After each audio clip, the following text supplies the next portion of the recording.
Sehingga wala yajuzu tangkisuha, sehingga tidak boleh membaliknya. Pokoknya pian maulah mushaf sorangan. Ujar pian ku mulai dari Al-Qur'annya ini mulai dari surah Al-Alaq. Karena dia yang paling pertama turun. Habis itu baru surah Al-Muzammil, baru ku taruh lagi surah Al-Mudaththir, baru surah ini.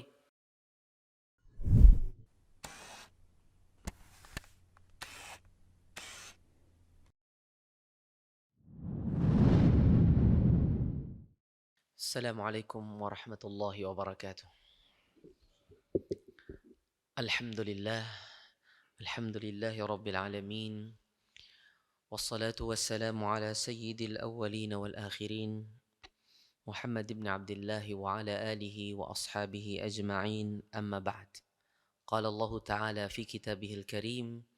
Ya ayyuhalladzina amanu taqullaha haqqa tuqatih wa la tamutunna illa wa antum muslimun. Hadirin dan hadirat jamaah kajian malam Sabtu di Masjid As-Salam, a'azzani Allah wa iyyakum. Alhamdulillah, segala puji bagi Allah. Segala puja bagi Zat yang memberikan kepada kita segala kenikmatan, di antaranya kenikmatan iman dan Islam, di antaranya adalah keimanan, di antaranya adalah Al-Quran, dan di antaranya nikmat bermajlis ilmu serta silaturahim seperti pada malam hari ini. Hadirin dan hadirat a'azzani Allah wa iyyakum. Insyaallah pada malam hari ini kita akan memulai kajian kitab, dan kitab yang akan kita bahas ini berkenaan dengan salah satu cabang dari ilmu, yaitu ilmu ulumul Quran. Ilmu apa? Ilmu ulumul Quran. Ilmu ini biasanya dikaji di pesantren-pesantren. Di berbagai pesantren biasanya dikaji. Di setingkat SMA, aliyah, dikaji ilmu ulumul Quran. Ilmu ulumul Quran ini adalah ilmu yang berkaitan tentang hal-hal yang banyak ada hubungannya dengan Al-Quran. Dan biasanya yang dijadikan sebagai muqarrar di banyak pesantren adalah kitab Ulumul Quran karangan Manna' Al-Qattan.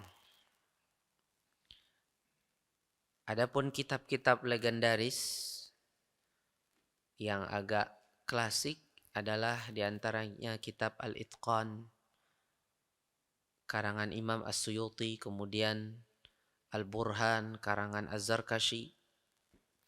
Kemudian ada juga kitab yang agak belakangan, yaitu kitab Manahilul Urfan atau Manahilul Irfan. Ini diantara kitab-kitab dalam ilmu ini. Dan di hadapan kita ini adalah kitab yang tipis saja, memang dikarang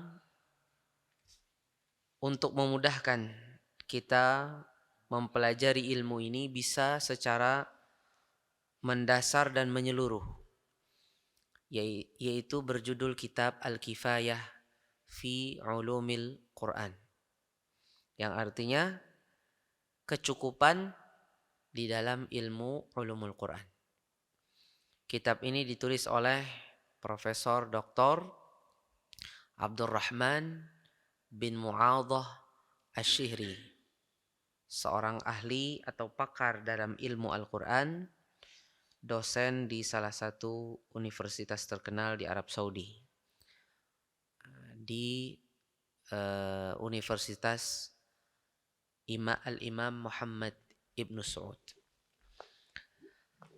Kitab ini sengaja saya pilih karena dia sangat tipis, tapi mencukupi untuk kita mempelajari ilmu ini. Dan kata-katanya ini sangat detail, bukan detail, sangat dakik, sangat teliti, sehingga siapa saja yang memiliki latar belakang ilmu ini, ketika dia menerangkannya, dia mudah untuk menjabarkannya, karena sudah ada kunci-kunci dari kata-kata yang terdapat di dalam kitab ini. Baik, langsung saja Bapak hadirin yang dirahmati Allah dan ibu-ibu hadirat, kita lihat muqaddimah kita lewati saja, langsung tamhid. Tamhid itu artinya apa? Pendahuluan. Ikhtassal Quran, berkata al-musannif hafizahullahu ta'ala, ikhtassal Quranu bismihi wasmi ajzaihi wa tartibihi wa tariqati qiraatihi wa fahmihi. Al-Quran memiliki kekhususan pada namanya dan pada nama-nama bagian-bagiannya, dan pada urutan-urutannya, dan pada cara dalam membacanya dan memahaminya. Ini harus kita pahami, Bapak. Al-Quran memiliki kekhususan dalam namanya dan nama-nama bagian-bagiannya. Maksudnya nama bagian-bagiannya apa? Di antaranya surah. Surah bagiannya kan? Surah ini dan surah itu. Bahkan sebagian ayat ada namanya juga. Seperti ayat Al-Kursi, ya kan? Ada sebagian ayat punya gelar. Seperti contohnya ayatul dain, ayatul maharim, ayat tentang mahram-mahram. Ada ayatul riba, ayat yang berkenaan tentang riba. Ada juga ayatul mawarith, ayat-ayat tentang hukum-hukum waris, dan banyak lagi. Sebagaimana dia juga punya kekhususan di dalam urutan-urutannya. Enggak sembarangan. Urutan-urutan itu ada dasarnya yang nanti akan kita bahas. Sebagaimana juga dia memiliki cara membaca yang khusus. Enggak sembarangan bacanya. Kemudian juga dia memiliki cara memahami yang khusus. Yaitu kita ada ilmu tafsir, ada ilmu qawaid tafsir dan usulul tafsir. Ada ilmu kaedah-kaedah menafsirkan Al-Quran. Ya, usul. Bagaimana kita apa saja pokok-pokok yang menjadi landasan menafsirkan Al-Quran. Ada perangkat-perangkat yang dengan perangkat itu baru seseorang bisa memahami ayat. Kalau tidak, maka dia tidak mungkin bisa memahaminya dengan baik atau benar atau sempurna. Baik, kita sekarang mari kita berkenalan dengan ayat. Di Al-Quran itu kan ada ayat, Pak, ya. Kita baca satu ayat. Nabi Muhammad SAW mengatakan, Man qara'a harfan min kitabillah. Barang siapa yang membaca satu huruf dari kitab Allah, falahu bihi hasanah. Baginya satu hasanah. Wal hasanatu bi asyri amthaliha. Dan satu hasanah dilipat gandakan menjadi 10 kali lipat. Itu baru huruf. Bagaimana dengan ayat? Fal ayatu Qur'anun murakkabun min jumalin walau taqdiran. Lahu mubtada'un wa fasilatun mundarijatun fis surah. Ayat, apa definisi ayat? Ayat adalah Al-Quran. yang dibaca atau bacaan yang tersusun dari beberapa kalimat. Walaupun itu hanya dianggapkan dia seperti beberapa kalimat. Kalau kita lihat kayaknya dia cuma satu kata. Padahal itu sudah bisa dikategorikan ada beberapa kalimat terkandung di dalamnya. Contohnya pada surah Ar-Rahman kita ketemui ayat pendek sekali. Mudhammatan.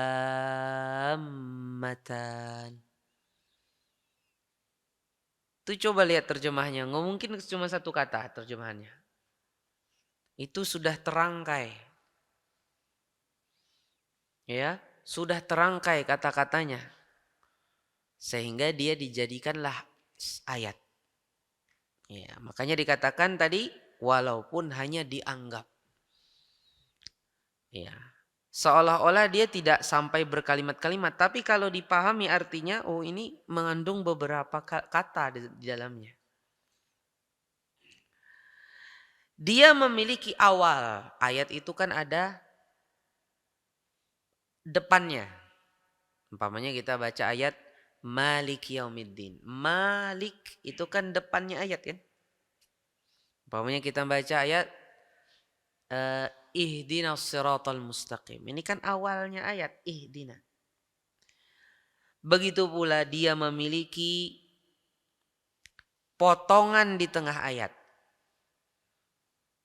Koma-komanya ada. Sehingga ulama beristihad untuk meletakkan tanda-tanda wakafnya. Apa yang kira-kira wakafnya wakaf yang bagus, bisa lanjutkan langsung dengan setelahnya.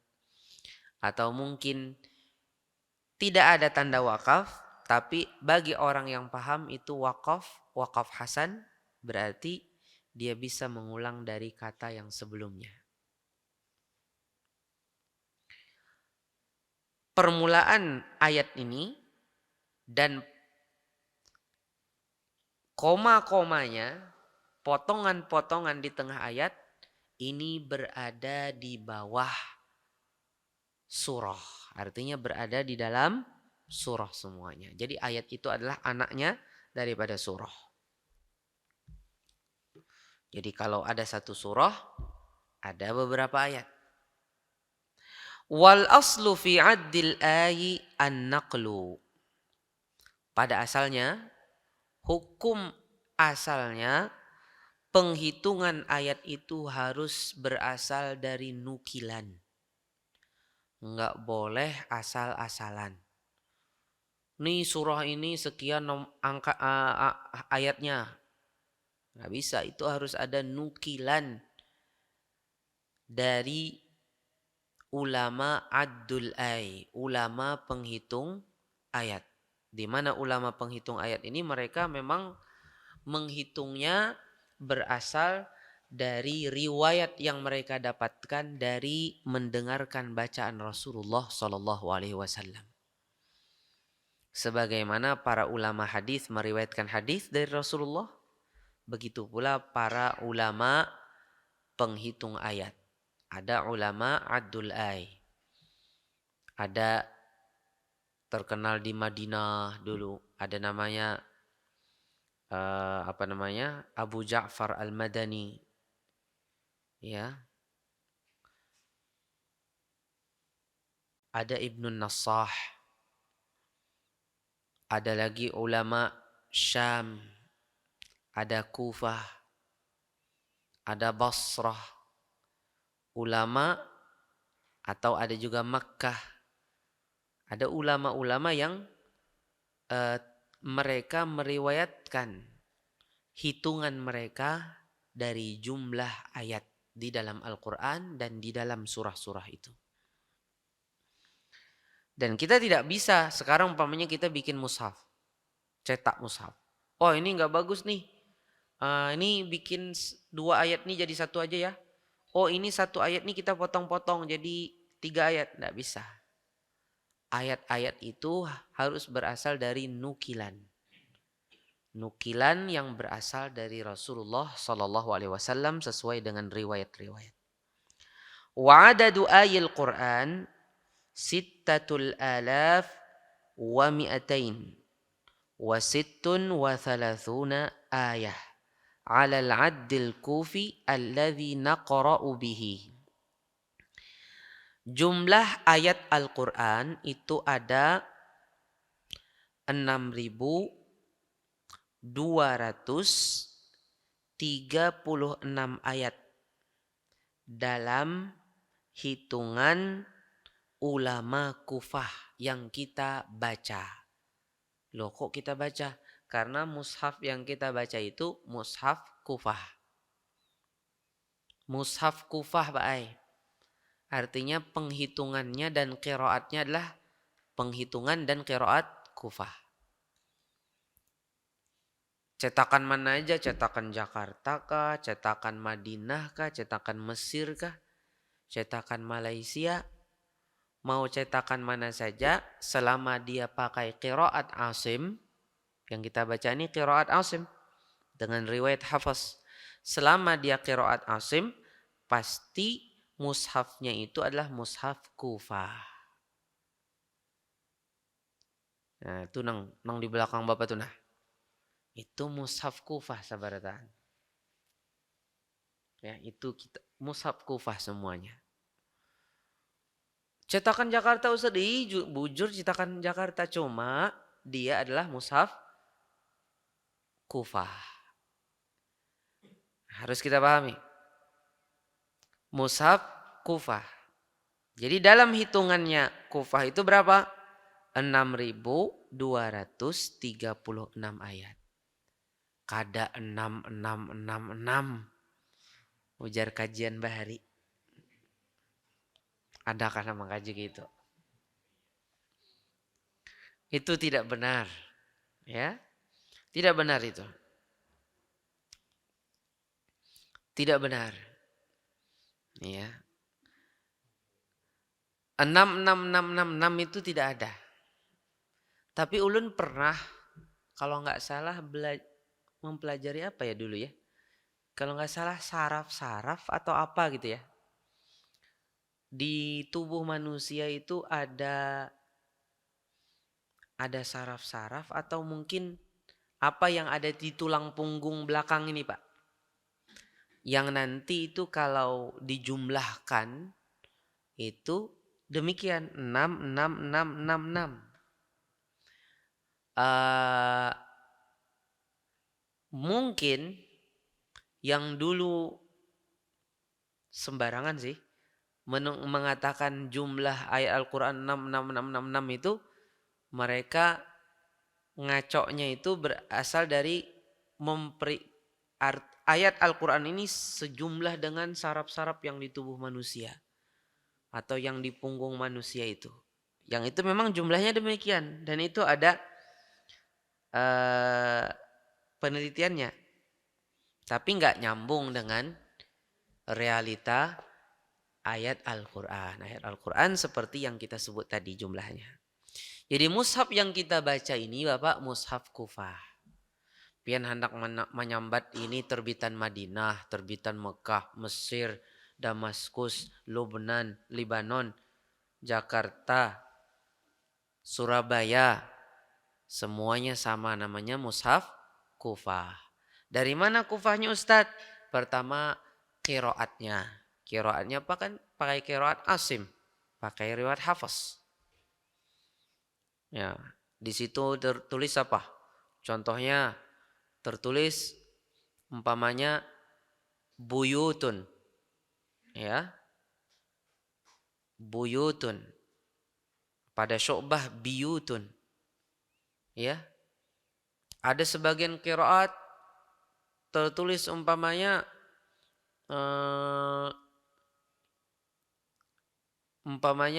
tertulis di sebagian di sebagian mushaf umpamanya tulisannya sama aja, cuman tanda-tandanya yang menunjukkan bacaannya berbeda. Sebagian ya. Umpamanya toha, dibaca nanti tehe. Ada lagi nanti umpamanya yang dihilang-hilangkan. Contohnya wasari'u ila maghfiratin min rabbikum. Itu wawunya kadada. Jangan disalahkan. Umpamanya pian tulak ke Maghrib, Maroko. Pas di Maroko pian lihat Al-Quran. Wasari'u, nah mana wawunya? Bah Quran salah ini. Kenapa tidak ada wawunya ini? Sedangkan di mushafku yang aku bawa dari Jakarta ada wawunya wasari'u. Jangan buru-buru menyalahkan. Nangka dada bawau itu adalah dalam mushaf Madinah. Maksudnya mushafnya ulama Madinah ya dahulu, yaitu Abu Ja'far Al-Madani ya dan Ibnu Nassah. Ada itu sari'u langsung kada ada wawunya. Pada mushaf Makkah. Mushaf Makkah itu maksudnya mushaf ulama Makkah. Zaman dulu bukan yang sekarang. Kalau sekarang semuanya sama ini Pak. Kebanyakan ya, kebanyakannya sama. Tajri tahtahal anhar. Pas kita lihat di dalam mushaf kita tajri min tahtihal anhar. Ada minnya. Wah, salah nih mushaf. Tidak. Minnya itu ada di mushaf Kufah. Tapi ada sebagian mushaf, diantaranya mushaf Makkah, tidak ada min ini. Oh berarti langsung tahtahal anhar atau bagaimana? Jadi tidak ada minnya umpamanya. Saudaraku yang dirahmati Allah Subhanahu wa taala, jadi yang seperti ini adalah qiraat. Kemudian juga dari sisi penjumlahan ayatnya, punya kita ini Kufah. Ya. Contohnya kita dapatkan umpamanya pada surah li'ilafi Quraisy, ilafihim rihlatash shita'i was-shaif, falyabudu rabb hadzal bait alladzi at'amahum min ju'in wa amanahum min khauf. Itu kan satu ayat, alladzi at'amahum min ju'in wa amanahum min khauf pada mushaf Kufah yang kita baca. Pada mushaf Madinah, maksudnya Madinah yang dibaca oleh penduduk Maroko atau penduduk banyak dari Afrika, karena Afrika itu pakai qiraat Nafi' biasanya, entah Warsh atau Qalun. Itu apa? Mereka membacanya dalam mushaf mereka, ya. Tadi saya sudah singgung. Di mushaf mereka beda lagi. Di mushaf mereka itu sudah menjadi 2 ayat. Ya. Wa yamna'unal ma'un itu ayat tersendiri. Alladzi at'amahum min ju'i wa amanahum min khauf. Wa amanahum min khauf itu ayat terakhir. Ayat apa namanya? Alladzi at'amahum min ju' itu satu ayat, wa amanahum min khauf ini ayat berikutnya. Bahkan mungkin ada kebalikan bahkan. Satu ayat mungkin dalam mushaf kita itu 2 ayat, di mushaf lain dia 1 ayat. Contohnya surah Al-Ma'un. Fawailul lil musallin alladzina hum an salatihim sahun alladzina hum yura'un wa yamna'unal ma'un. Itu kan 2 ayat. Pada mushaf Madani kebalikannya. Alladzina hum yura'una wa yamna'unal ma'un. Itu malah jadi 2 ayat. Enggak jauh-jauh dalam mushaf dalam surah Al-Fatihah pun kita juga sudah tahu itu. Bagaimana perbedaan penghitungan ayatnya. Walaupun sama-sama ulama ijma' bahwasanya surah Al-Fatihah ada 7 ayat. Cuman untuk pembagiannya lah yang membedakan, yang berbeda. Akan tetapi dalam hal ini ulama pun ijma' akan ketidakkufuran seseorang yang berpendapat Bismillahirrahmanirrahim bukan ayat pertama. ulama ijma' akan ketidakkufuran orang yang menganggap Bismillahirrahmanirrahim bukan ayat pertama. Karena ini memang khilaf memang sudah ada dari dahulu dalam masalah penghitungannya. Baik. Wal khilafu fi 'addil ay fi mawadhi'i ru'usil ay la ziyadatal ay au naqsuha. Yang ada khilaf adalah dalam penjumlahan ayat di ujung-ujungnya. Ujungnya mana nih? Ada yang mengatakan ini ujungnya, ada yang mengatakan ujungnya baru ini. Seperti tadi yang saya contohkan. Khilafnya di situ, tapi tidak ada khilaf di dalam tambahan atau pengurangan. Oh, ini ayat ini tidak ada dalam Al-Qur'an. Enggak ada khilaf itu. Atau ayat ini kurang, harus tambahkan, ada ayat satu lagi, enggak ada. Enggak benar itu, seperti yang diklaim oleh orang-orang Syiah. Bahwasanya Al-Quran yang ada sekarang tinggal sepertiganya kata mereka. Yang asli itu sebenarnya yang asli itu tersembunyi. Nanti akan dibawa oleh Mahdi Al-Muntazar kata mereka. Mahdinya orang Syiah. Jadi yang ada pada kita ini hanya sepertiganya. Mana 2/3 yang lain disembunyikan dulu. Dulu disembunyikan sama sahabat. Jadi mereka ingin menjelekkan sahabat lewat tuduhan mereka. Al-Quran itu sudah mereka buang-buang banyak. Jadi itu hanya sepertiganya saja. 2/3 masih tersimpan. Nah, ini nanti akan dibawa oleh Mahdi Al-Muntazar katanya. Ini tidak benar. Al-Quran dijaga oleh Allah. Ketika Anda meyakini Al-Quran yang ada sekarang tidak otentik lagi, atau banyak kesalahan-kesalahannya, berarti Anda telah mengkufuri apa yang Allah firmankan di dalam Al-Quran. Inna nahnu nazzalna adz-dzikra wa inna lahu lahafizun. Sungguh kami telah menurunkan kepadamu Al-Quran yang mengingatkan dan sungguh kami menjaganya. Allahu Akbar. Taib. Wa tartibul ayat fi suwar tauqifiyyun bil ijma' wa la yajuzu tankisuha wa ba'dul ayat mulaqqabat. Urutan ayat di dalam surah-surah Al-Quran itu tauqifi. Tauqifi itu artinya apa, Pak? Lawan dari ijtihadi. Tauqifi artinya berasal dari wahyu. Jadi urutan surah mulai Al-Fatihah di mushaf itu.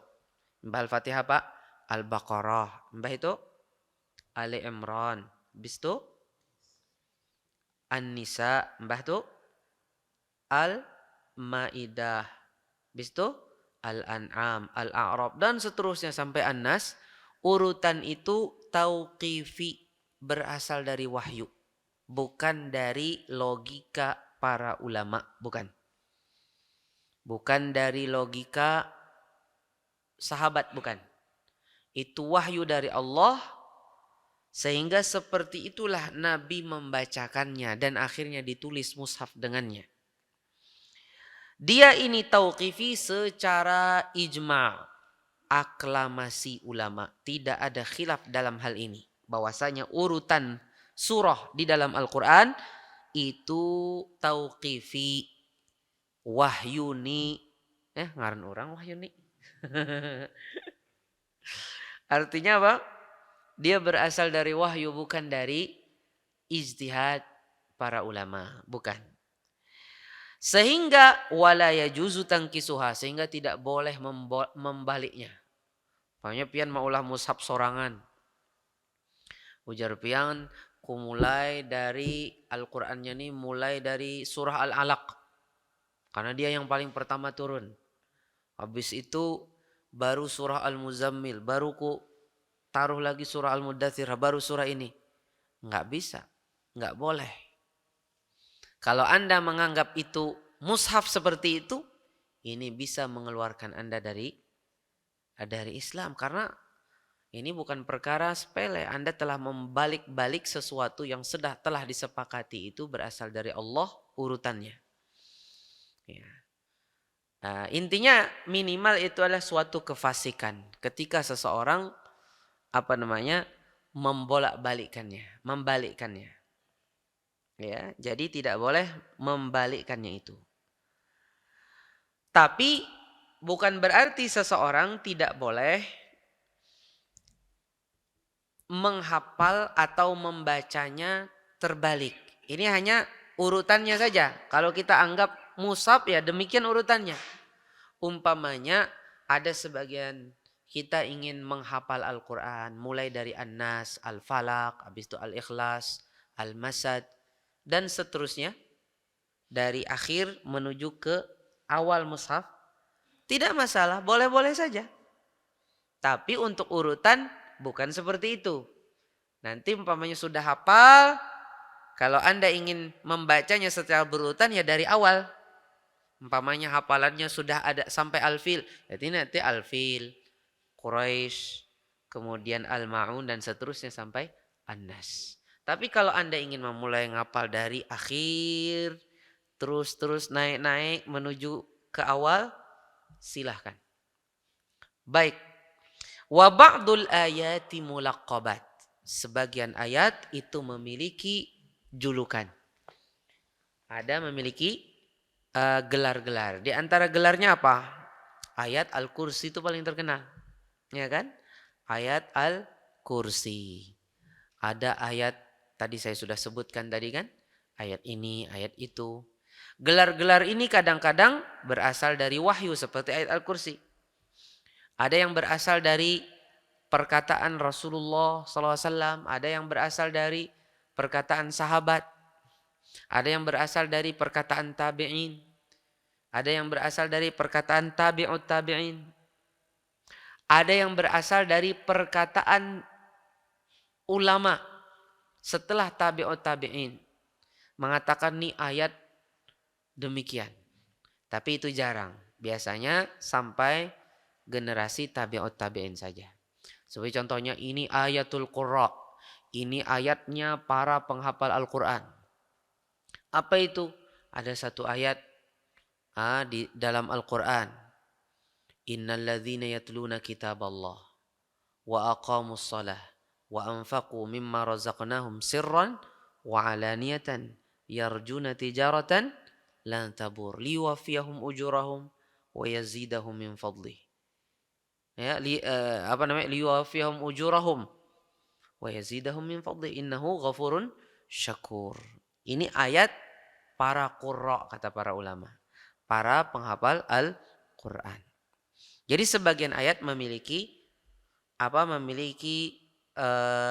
gelar-gelar. Seperti contohnya ya ayyuhalladzina amanu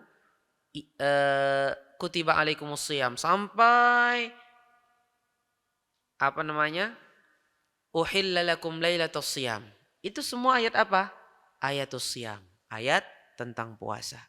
Jadi banyak ayat-ayat memiliki gelar julukan-julukan. Sebagai Muslim, kita sepantasnya karena kita sering membaca Al-Quran, kita pun juga sering mendengar, sering mengenal, dan juga akhirnya ingat julukan-julukan dari ayat-ayat yang telah kita baca. Wallahu ta'ala a'lam. Belum sampai ayatan? Belum. Kita teruskan. Was-suratu qit'atun minal Qur'an. Mushtamilatun ala adadin minal ayat aqalluha thalath. Kaum muslimin yang berbahagia.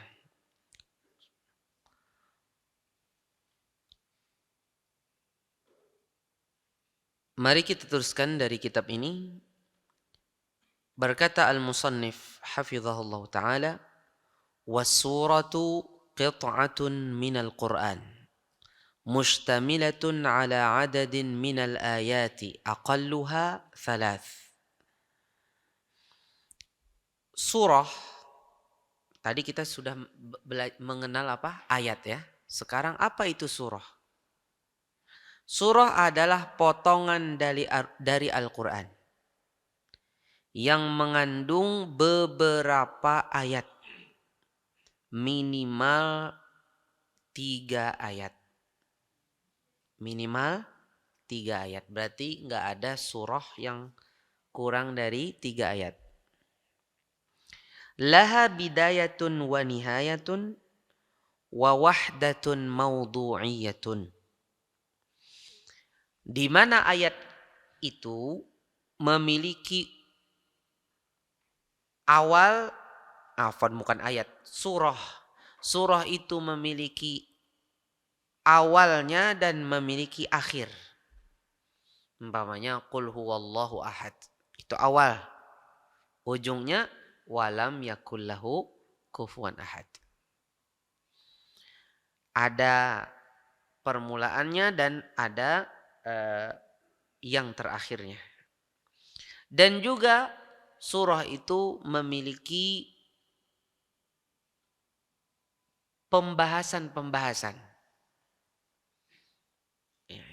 Kadang-kadang dia cuma 3 ayat, pembahasannya mungkin ada 2 atau mungkin ada 1, mungkin ada 3. Sebagaimana umpamanya satu surah yang umpamanya mengandung 200 sekian ayat. Seperti surah Al-Baqarah. Banyak bagian-bagian di dalamnya, Pak. Ini tentang bagian-bagian orang bertakwa. Habis itu baru tentang orang kafir, baru tentang orang munafik. Kemudian baru pembahasan tentang perumpamaan orang munafik. Baru habis itu tentang ayat-ayat perintah untuk mentauhidkan Allah. Ada pembahasan yang berbeda-beda. Jadi ada bagian-bagian, ada pembahasan-pembahasannya. Umpamanya dalam pembahasan ini sekian ayat. Nah, kalau kita hari Jumat saja kan kita baca surah Al-Kahfi itu. Banyak pembahasannya. Di surah Al-Kahfi itu banyak pembahasannya. Pembahasan ini, pembahasan itu, pembahasan itu. Tapi intinya di dalam surah Al-Kahfi itu ada 4 kisah. Yang 4 kisah ini, dan ini kata para ulama hikmahnya kita membaca pada hari Jumat. 4 kisah ini mewakili jenis manusia. Yang pertama adalah kisah Ashabul Kahfi. Di dalam kesabaran mereka memegang agama. Mereka rakyat, bukan pemimpin. Kalau Anda rakyat, ikuti dia. Habis itu baru kisah orang yang memiliki kebun. Punya nikmat, tapi dia tidak syukuri. Ya, kurang mensyukurinya. Ya kan? Ini perumpamaan bagi orang yang sudah beruntung, punya usaha, berhasil, jangan sampai seperti orang seperti ini kan gitu. Baru habis itu kisah apa? Kisah orang yang berilmu. Tapi ketemu orang yang diberi Allah ilmu yang lain yang dia tidak punya. Yaitu Nabi Musa dan Nabi Khidir. Di situ kadang tidak sebagian elemen dari manusia diberikan pada mereka ilmu. Tapi betul apakah ilmu dia itu bisa membuat dia tawadhu? Apakah dia tetap istiqomah di dalam jalan ilmu itu, mencari ilmu dan bersabar di dalam menuntut ilmu itu. Ini juga kisah. Habis itu baru kisah seorang pemimpin. Siapa? Dzulqarnain. Nah, itu baru kisah ada 4. Kalau pembahasannya lain lagi. Ya kan? Kemudian wa'adadu suwaril Qur'ani mi'atun wa arba asyrata suratin bil ijma'.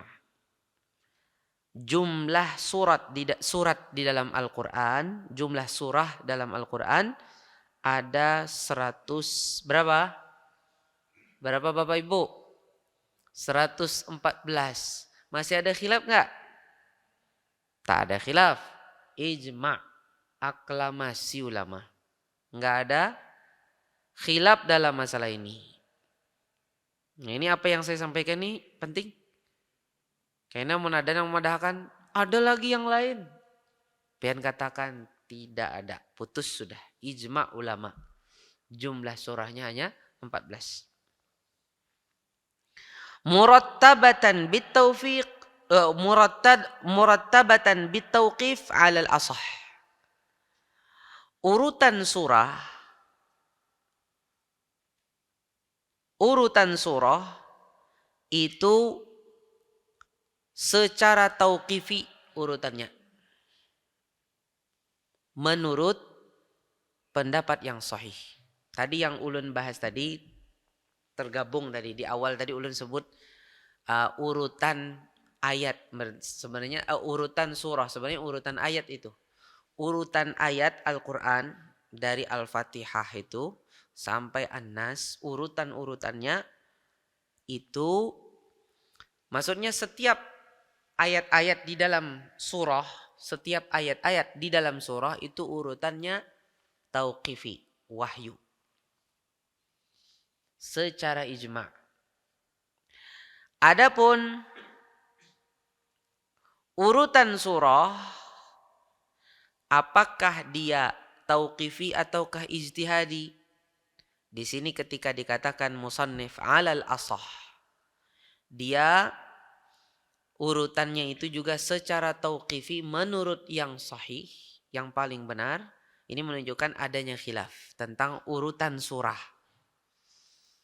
Ada khilaf, apakah An-Nisa dulu baru Al-Baqarah, Ali Imran. Ada khilaf. Tapi yang rajih, apakah di situ ijtihad?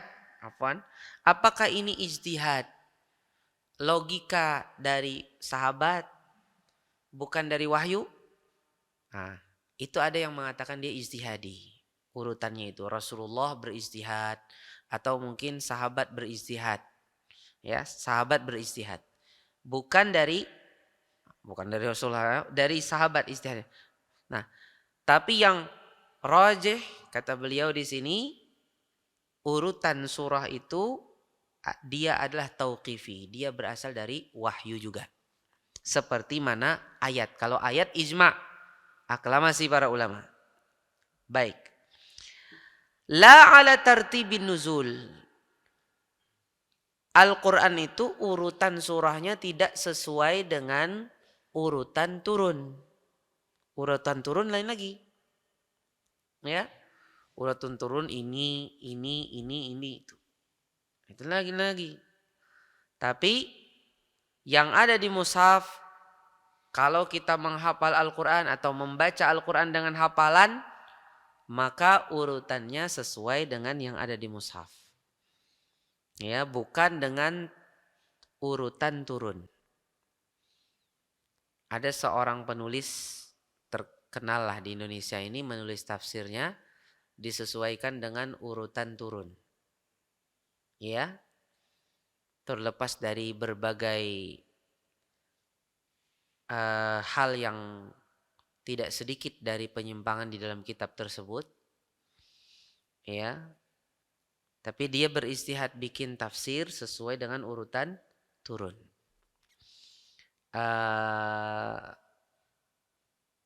Kalau dibilang boleh saja, tapi hal ini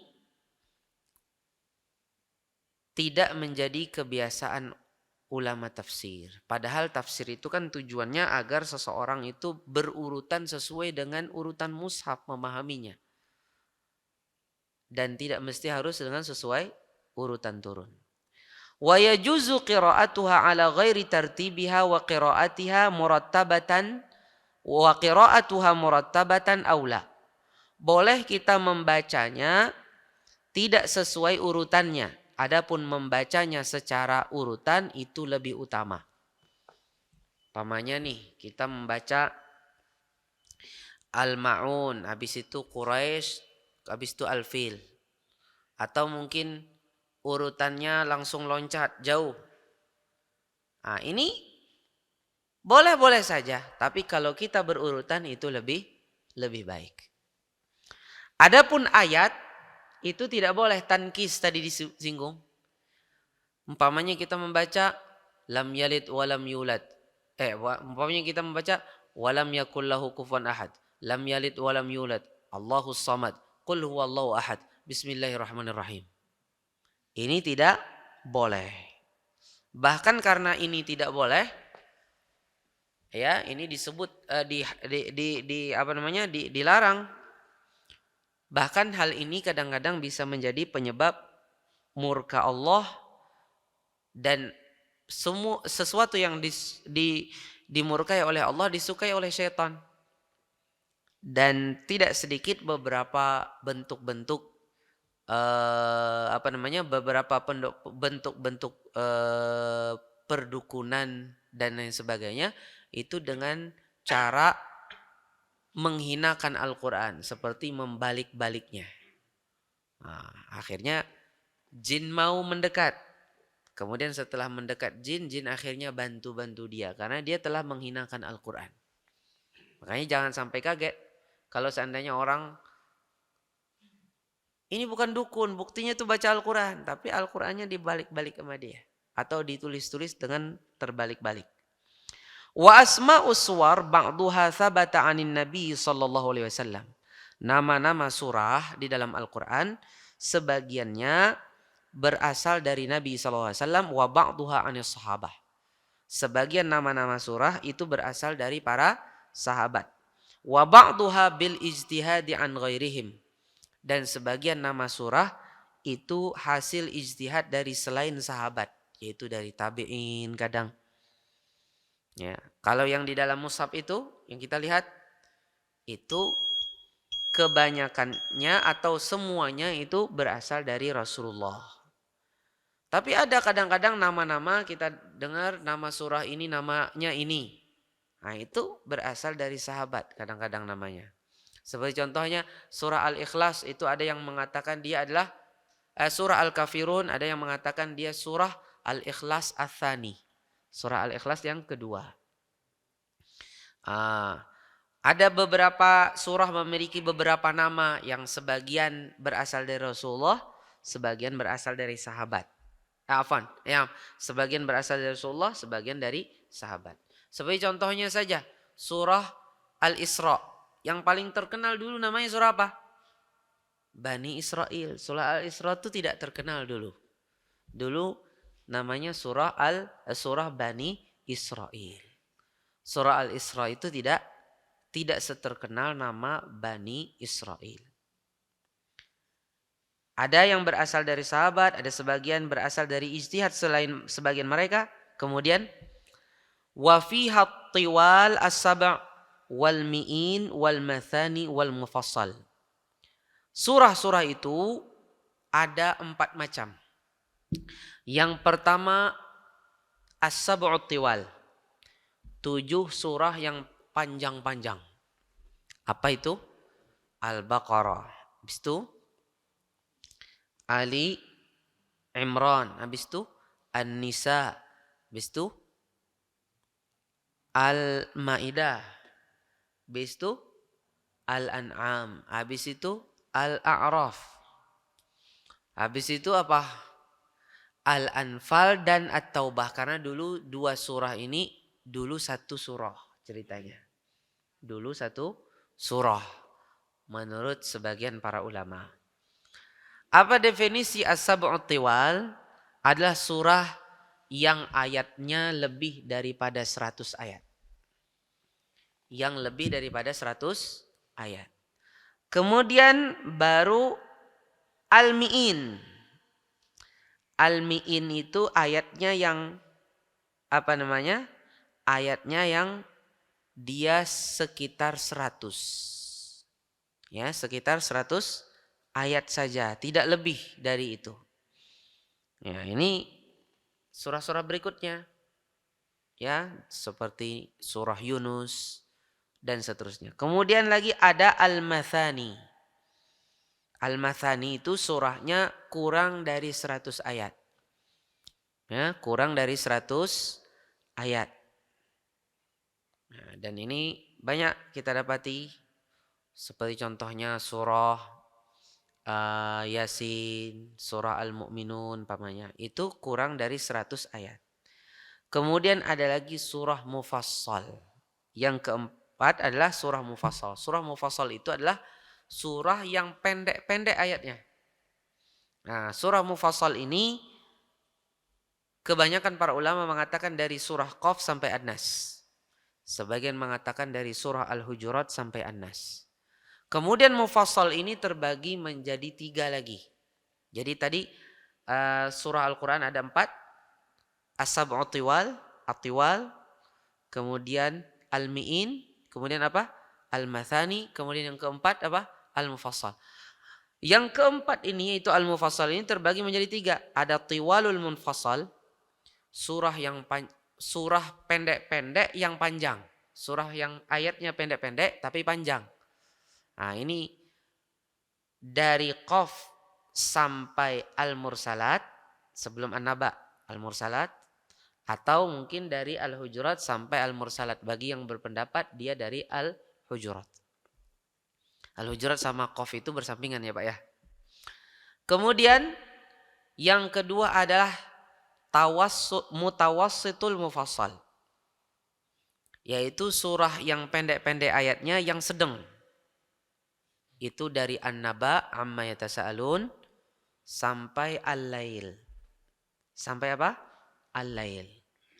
Kemudian yang berikutnya adalah Qisarul Mufassal. Qisarul Mufassal itu apa? Surah Mufassal tadi apa? Surah yang pendek-pendek ayatnya yang pendek. Pendek-pendek ayatnya yang pendek. Itu berasal dari setelah Al-Lail apa? Ad-Duha sampai An-Nas. Ad-Duha sampai An-Nas. Itu pembagian sejak dulu. Pembagian ini sejak dulu. Jadi dari Ad-Duha sampai An-Nas. Dan para ulama sering menyebut pentingnya bagi kita untuk mempelajari, minimal bagi orang awam ini, dia bisa menghafal surah-surah pendek.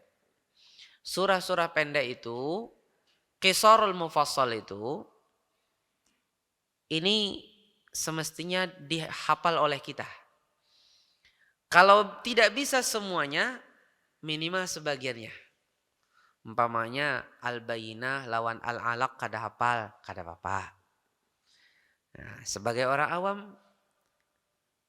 minimal hampir semuanya kita hafal. Walaupun akhirnya ternyata masih banyak juga ya. Bercabut-cabut lah. Tapi kalau bisa kita upayakan Qisarul Mufassal ini kita hafal. Karena ini yang sering dibaca oleh imam. Di langgar, di masjid-masjid. Pada sholat fardu yang jahriyah.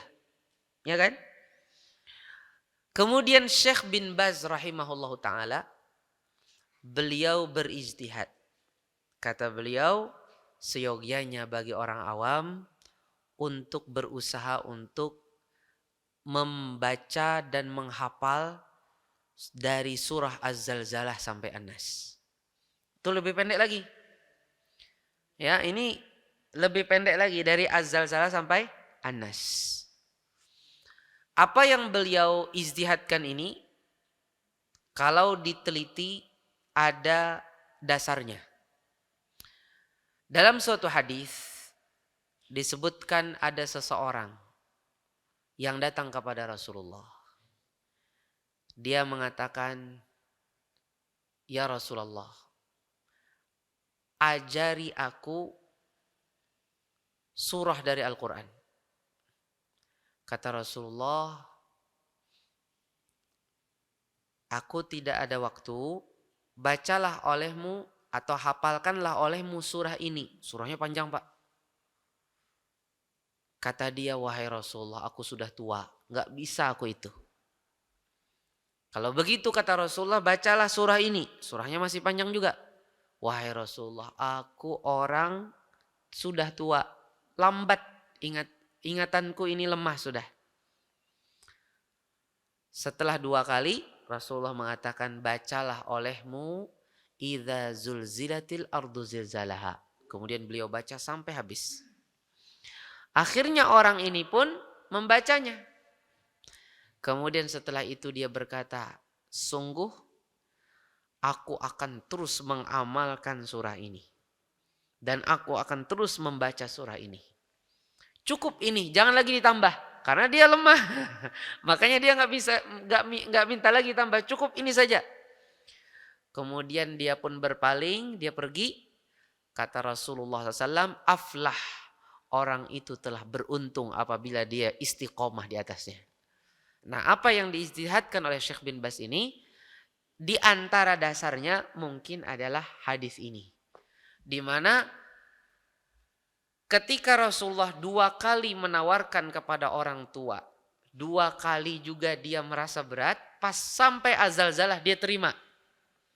Ini mengisyaratkan dari azalzalah sampai An-Nas itu ringan banar bagi orang awam yang sudah terlambat umpamanya menghafal Al-Quran, ya, daya ingat sudah sangat menurun. Ini insya Allah sudah sangat mudah. Kita usahakan hafal dari azalzalah sampai An-Nas. Kalaupun tidak hafal semuanya, minimal kebanyakannya hafal. Atau mungkin setengah hafal, hampir hafal. Jadi kalau kita dengar imam baca ayat itu, tahu aja ini surah ini. Tapi kalau kita baca sendiri, mungkin kita belum bisa. Contohnya umpamanya imamnya ngimamin pakai surah Al-Qari'ah. Tahu kita itu surah Al-Qari'ah. Disuruh baca sendiri, salah-salah masih. Tapi alhamdulillah setengah ingat, setengah hafal sudah. Itu adalah awal daripada menghafalnya. Wallahu ta'ala a'lam wa barakallahu fikum. Ini yang mungkin kita bisa bahas pada malam hari ini. Yaitu kita membahas ilmu tentang ilmu apa? Ulumul Quran. Ngaran ilmunya Pak Ulumul Quran kayak itu. Ilmu ulumul Quran. Seperti ilmu tafsir, ilmu hadis, ilmu apa. Ngaran ilmunya dasar ulumul Quran. Wallahu ta'ala a'lam wa barakallahu fikum. Semoga apa yang kita bahas pada malam hari ini bermanfaat. Salah dan khilaf mohon dimaafkan. Seandainya ada pertanyaan, silakan.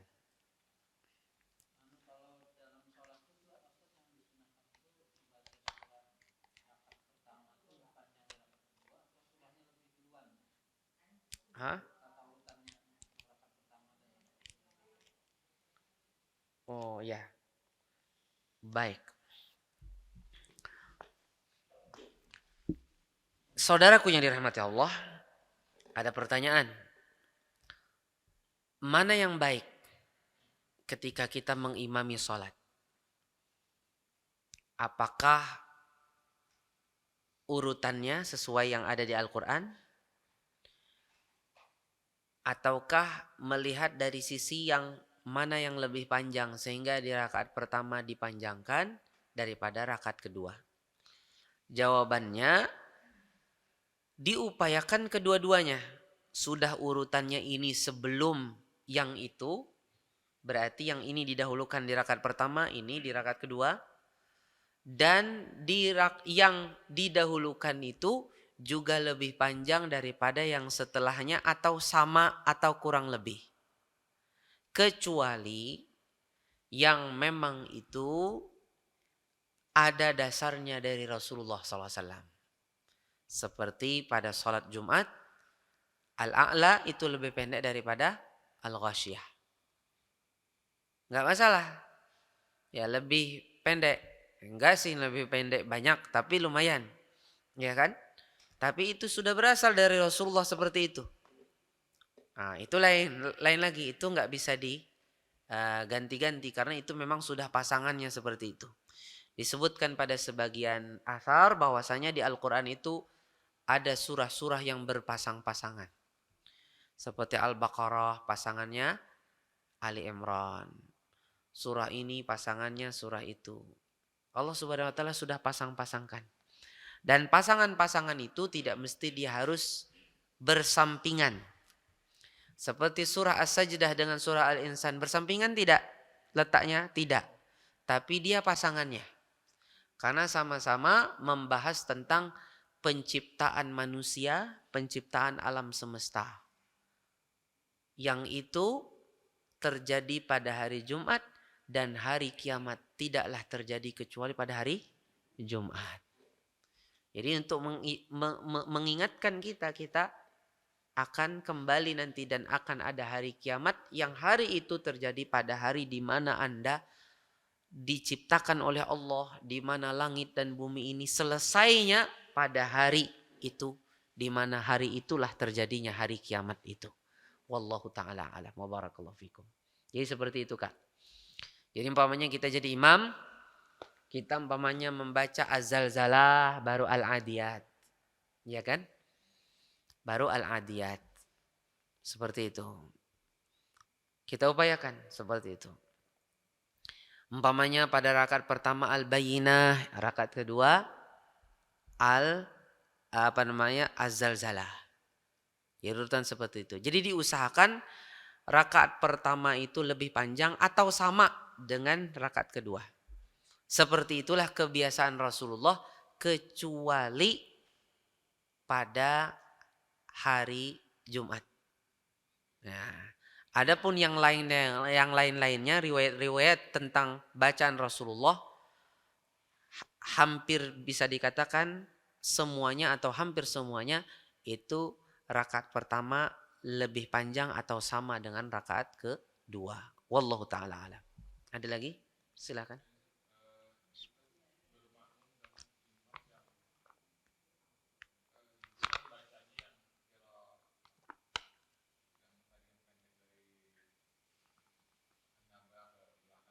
Hmm.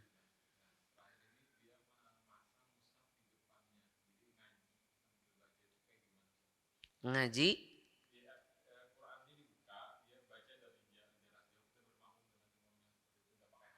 Oh ya, baik. Untuk sholat dengan melihat mushaf, ya, melihat mushaf, baik itu mushaf yang buku itu, mushaf yang lembaran atau mushaf elektronik, ulama telah membahasnya. Kalau itu di dalam sholat fardu, hendaknya dihindari. Karena pada asalnya kita ini disuruh untuk melaksanakan sholat dan membaca sesuai dengan kemampuan kita. Kada hafal as-sajdah dengan al-insan jangan dipaksakan. Dengan meletakkan tulisan di hadapan. Kalau bisa upayakan untuk menghafalnya. Upayakan untuk menghafalnya. Dengan kita hafal itu dengan kita hafal kita baca sendiri. Kalau seandainya tidak hafal, ya sudah, baca apa yang bisa. Jangan apa yang ada sujud sajadahnya. Ada sebagian orang kayak gitu, karena nggak hafal surah As-Sajdah dengan Al-Insan, cari surah Al-Insyiqaq atau Al-Alaq. Yang di situ ada sujud sajadahnya, biar subuh Jumat ada juga sujud sajadahnya. Padahal bukan itu yang dicari. Yang dicari adalah bacaan surah itu yang hikmahnya untuk mengingatkan kita di hari Jumat, hari penciptaan kita, hari selesainya cipta langit dan bumi, dan hari kiamat. Supaya kita ingat hari itu. Kita lahir dan kita kembali, ya kan? Dan di mana kita berada? Di langit, di bumi, dan di atas kita atapnya langit. Saudaraku yang dirahmati Allah Subhanahu wa taala, jadi apa yang tadi pian tanyakan, orang yang dia dia menjadi imam, di hadapannya ada mushaf, itu hendaknya maksudnya itu kurang bagus, lebih bagus dia tidak menggunakan mushaf. Karena Allah Subhanahu wa taala ketika menceritakan tentang sholat malam, dan sholat malam itu bagi Nabi hukumnya wajib dahulu, ya. Nabi Muhammad wajib hukumnya pada asalnya dahulu menurut banyak para ulama. Allah katakan faqra'u ma tayassara minal Qur'an. Bacalah oleh kalian apa yang mudah bagi kalian. Yang mudah saja, yang mudah itu yang kita hafal. Tapi kalau sholatnya adalah sholat sunnah, nah seperti sholat tahajud itu sunnah bagi kita. Ya, sholat tahajud itu sunnah bagi kita kan. Atau sholat sunnah mutlak itu juga sunnah bagi kita. Umpamanya siang-siang pengen sholat sunnah mutlak, silahkan. Kalau itu sholat sunnah, silahkan pengen panjang-panjang dengan melihat mushaf. Boleh. Ya, melihat mushaf boleh. Entah membuka lembar-lembarannya, kalau itu mushaf kecil. Atau mushaf besar yang sudah terletak di mana? Di depan. Silahkan. Boleh. Kalau ingin bergerak sedikit untuk membaliknya, boleh juga. Boleh juga. Karena itu termasuk gerakan yang masih dibolehkan. Karena ada hajat di situ. Tapi untuk sholat fardu lebih baik dihindari, sebagaimana banyak para ulama tidak membolehkannya. Yang lebih baik adalah kita mengambil yang paling hati-hati atau waspada. Wallahu ta'ala a'lam wa barakallahu fikum. Sah. Sah. Sah. Imamnya sah, makmumnya sah. Cuma yang lebih baik tidak memaksakan diri dalam hal itu. Yang sangat menyedihkan sebenarnya. Kan banyak tuh di masjid-masjid itu tulisan surah apa namanya? As-Sajdah sama Al-Insan tuh. Itu kan kadang-kadang sudah dijual di beberapa toko. Ya enggak, Pak? Ada toko yang jualnya itu. Sudah tulisannya tuh gede, pakai figura, pakai apa? Pakai kaca, ya enggak? Ini yang sangat menyedihkan nih. Apa itu? Tulisannya itu bukan dengan tulisan Rasm Utsmani. Tapi tulisannya adalah dengan tulisan imla'i. Dengan tulisan Arab imla, bukan Arab Utsmani. Umpamanya nih. Umpamanya alif lam mim tanzilul kitab. Tanya tuh pakai alif. Padahal ada enggak itu alifnya? Hah? Tanzilal kitabila. Tidak ada tanzilal kitabila raiba fihi min rabbil alamin. Al-alaminnya ada enggak alifnya? Di situ dikasih dia alif. Padahal kalau di Rasm Utsmani tidak ada. Panjangnya itu adalah dengan alif kecil. Ya kan? Alif kecil. Nah, menulis Al-Quran dengan tulisan seperti ini tidak boleh. Ini haram hukumnya. Hukumnya haram. Dan itu yang dijual. Itu yang sangat disayangkan. Yang dijual-jual itu di toko-toko itu bukan dengan Rasm Utsmani. Ini lebih parah daripada yang imamnya. Kalau imamnya kan maklum aja. Imam belum sampai kepada dia ilmu. Ya kan? Ya kan? Makmum juga ikut. Itu kalaupun ada kekurangannya masih bisa dimaklumi. Yang parah itu yang buat itu. Dia tulisannya bukan dengan tulisan Rasm Utsmani, tapi dengan rasm tulisan Arab biasa. Mun pian orang Arab pian menulis kayak itu tulisan pian.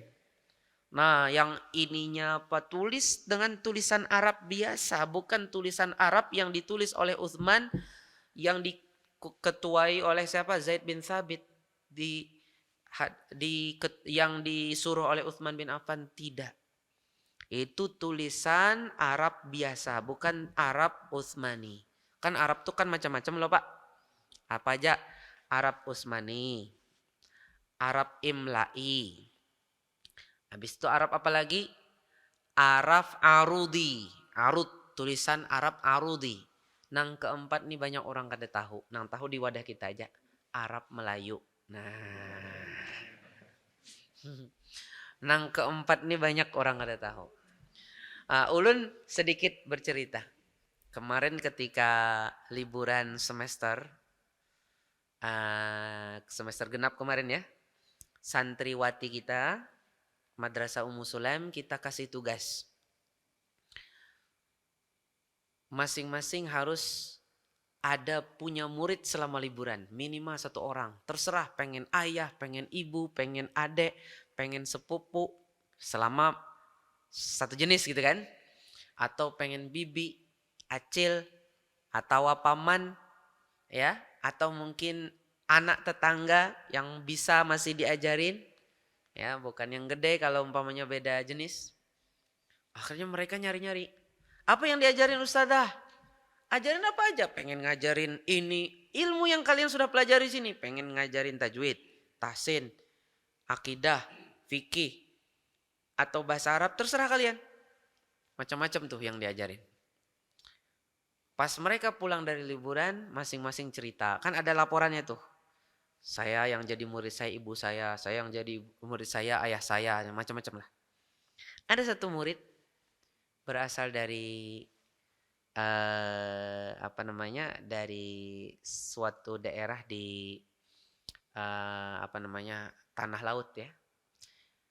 Saya tanya dia, apa yang kamu ajar? Siapa yang jadi muridmu? Ayah Ustaz. Wih, ayah yang benar. Inggih Ustaz. Ayah, apa yang kamu ajarin?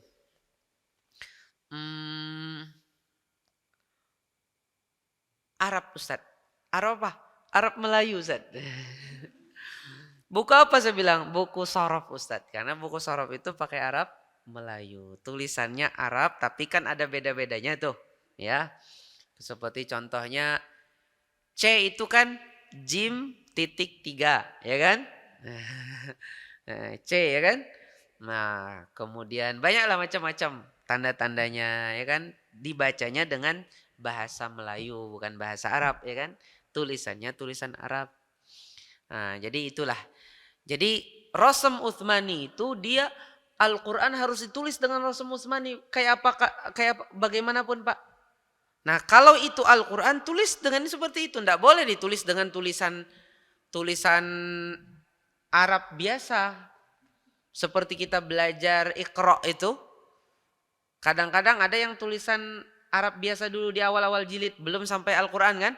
Belum sampai jilid 5, belum sampai jilid 6, itu kan masih ada tulisan umpamanya banana umpamanya kan. Nah, dibikin seperti itu tulisannya persis. Ini tidak boleh, ini hukumnya haram, tidak boleh. Tidak boleh menulis Al-Quran satu surah full dengan tulisan seperti itu Bapak Ibu.